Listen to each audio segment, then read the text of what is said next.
बिस्मिल्लाहिर्रहमानिर्रहीम। My name is Mohammad Sajid Jat. आज मैं आपको the past perfect continuous tense के बारे में बताऊंगा।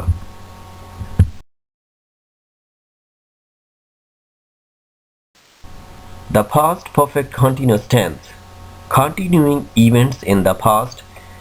We use the past perfect continuous to talk about actions or events which started before a particular time in the past and were still in progress up to the time in the past.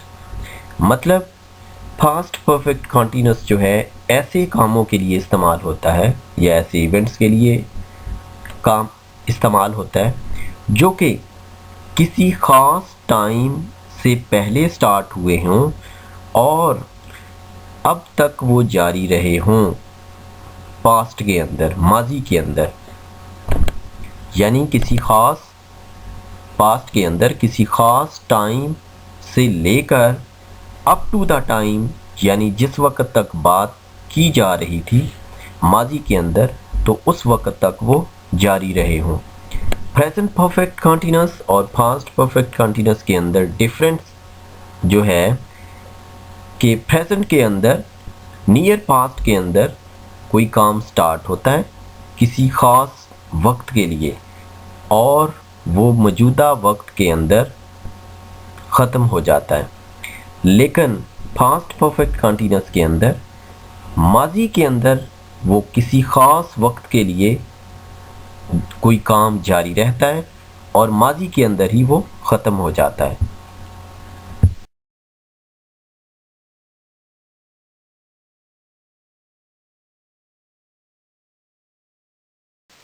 English structure. First of all, we use subject plus had plus been plus first form of the verb plus ing plus object. यानी जब हमने English का sentence बनाना होता है तो उस वक्त सबसे पहले हम अपने सेंटेंस के अंदर सब्जेक्ट का इस्तेमाल करते हैं। उसके बाद हम हेल्पिंग वर्ब इसका हैड लगाते हैं। उसके बाद बीन जो है वो इसका परफेक्ट की अलामत होता है, प्लस हम इंग फॉर्म लगाते हैं, यानी फर्स्ट फॉर्म के साथ इंग फॉर्म का इस्तेमाल करते हैं और उसके बाद हम ऑब्जेक्ट लगा देते हैं। उर्दू की जो इसकी साइंस होती हैं उनके अंदर रही थी, रहे थे, रहा था, उर्दू के सेंटेंस के आखिर पर ये साइंस आएंगी। यूज़ ऑफ सिंस और फॉर का इस्तेमाल इसके अंदर होगा। याद रखें कि पास्ट कंटीन्यूअस टेंस और पास्ट परफेक्ट कंटीन्यूअस के अंदर फ़र्क ये होगा कि अगर हमारा सेंटेंस जो है दोनों तरह से English structure, first of all we use subject plus had plus been plus first form of the verb plus ing plus object. यानी जब हमने अपना इंग्लिश का सेंटेंस बनाना होता है तो उसमें सबसे पहले हम सब्जेक्ट लगाते हैं, उसके बाद हम हैड लगाते हैं, उसके बाद हम बीन का इजाफा करते हैं, उसके बाद हम इंग फॉर्म या first form of the verb के साथ इंग का इस्तेमाल करते हैं प्लस ऑब्जेक्ट लगाते हैं। हैड इसके अंदर इसको फास्ट बनाता है, बीन इसके अंदर इसको परफेक्ट बनाता है, first form of the verb plus इंग जो है इसको कंटीन्यूअस बनाती है। उर्दू की साइंस जो हैं, यानी जब भी हम उर्दू का सेंटेंस लिखेंगे या लिखा हुआ हमारे सामने आएगा तो उसके आखिर पर जो है रही थी, रहे थे, रहा था आएगा, बशर्ते के साथ उसके वक्त का तज़किरा हो। यानी यूज़ ऑफ सिंस और फॉर का तज़किरा लाजमी है इन सेंटेंसेस के अंदर।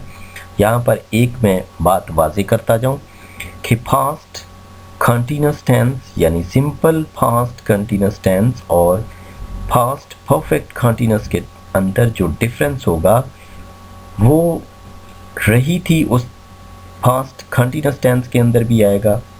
लेकिन जब हम सुबह से, दोपहर से, 2 दिन से, कई दिनों से, 2 महीनों से, यानी जब हम वक्त का तज़किरा करेंगे किसी अपने उर्दू के सेंटेंस के अंदर और आखिर पर उसके अंदर रही थी, रहे थे या रहा था आएगा तो वो पास्ट परफेक्ट कंटीन्यूअस का सेंटेंस होगा। अदरवाइज़ जिस सेंटेंस के अंदर वक्त का तज़किरा नहीं होगा तो वो सिंपल पास्ट कंटिन्यूस का टेंस होगा।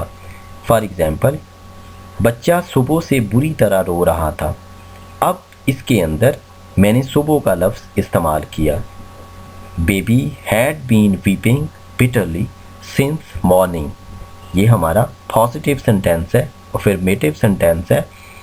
अगर इसके अंदर मैं इसको थोड़ा सा चेंज करता हूँ, मैं कहता हूँ बच्चा बुरी तरह रो रहा था, तो ये सिंपल पास्ट कंटिन्यूस का टेंस होगा। जब मैंने इसके अंदर सुबह का तज़किरा कर दिया तो ये मेरा सेंटेंस पास्ट परफेक्ट कंटिन्यूस के अंदर चला जाएगा। They had been travelling for 2 days। Affirmative sentence है, वो 2 दिन से सफ़र कर रहे थे। यानी जब मैंने 2 दिन का अपने उर्दू के अंदर सेंटेंस के अंदर इस्तेमाल किया तो इंग्लिश के अंदर फॉर 2 days उसके अंदर आ जाएगा। जब मैं फॉर 2 days लगाऊंगा तो इसका मतलब ये मेरा सेंटेंस जो है वो पास्ट परफेक्ट कंटिन्यूस के अंदर इस्तेमाल हो रहा है। जब मैं इंट्रोगेटिव सेंटेंस बनाऊंगा तो उसके अंदर मैं हैड को सब्जेक्ट से पहले लिख दूंगा। Had baby been weeping since morning. जब मैंने नेगेटिव का सेंटेंस बनाना है तो मैंने हैड के बाद नॉट का इस्तेमाल कर देना है। Baby had not been weeping bitterly since morning.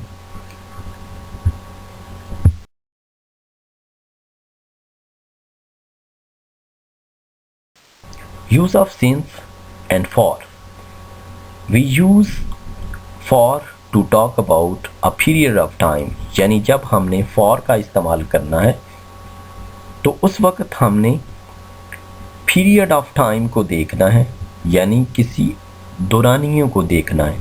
3 hours, 2 months, 1 decade, 1 year, long times। यानी ये जितनी भी एग्जाम्पल्स हैं इनके अंदर यानी अरसा का लफ्ज़ जो है वो इस्तेमाल हुआ है।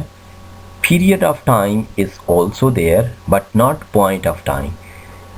We use since to talk about a point in the past time. 9 o'clock, 1st January, Monday, in the morning, in the evening। यानी जब हम वक्त का तज़किरा करेंगे और उसके अंदर पॉइंट का लफ्ज़ जो है वो इस्तेमाल हो रहा हो, यानी एक एग्जैक्ट टाइम जो है वो हमारे सामने आ रहा है। जिस तरह 9 o'clock है या 1st January है, एक पॉइंट है। मंडे दिनों में एक दिन है। इन द मॉर्निंग, मॉर्निंग एक ख़ास टाइम से स्टार्ट होती है। इन द इवनिंग एक ख़ास टाइम से स्टार्ट होती है, यानी हम इसके टाइम को काउंट कर सकते हैं। जब हम टाइम को काउंट कर सकते हैं तो उस वक़्त हम सिंस का इस्तेमाल करेंगे, और जब हम टाइम को काउंट नहीं कर सकते, लमसम टाइम आ रहा है, तो उस वक़्त हम फॉर का इस्तेमाल करेंगे।